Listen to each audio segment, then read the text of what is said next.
Crocodile leather is one of the rarest and most valuable materials in the world. Today, we take you inside a modern factory to see how this extraordinary leather is transformed into a luxury bag, step by step. Every luxury bag begins with careful selection. Only premium-grade crocodile hides are chosen, inspected by hand for symmetry, texture, and natural scale patterns.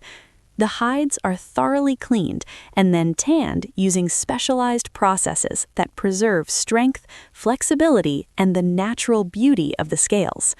This stage determines the leather's final quality and durability. Next comes dyeing. Each hide is carefully colored to achieve deep, rich tones.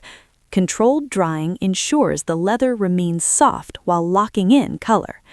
Once prepared, the leather is cut with extreme precision. Skilled craftsmen carefully place each pattern to highlight the most beautiful scales on the finished bag. The bag is assembled using expert hand stitching techniques.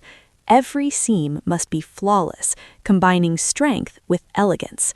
Luxury hardware is added, followed by detailed finishing. Edges are polished, surfaces are inspected, and every bag is perfected by hand. After hours of craftsmanship, the crocodile leather bag is complete, a symbol of luxury, precision, and timeless design. If you enjoyed seeing how luxury bags are made, don't forget to like, subscribe, and join us for more exclusive factory documentaries.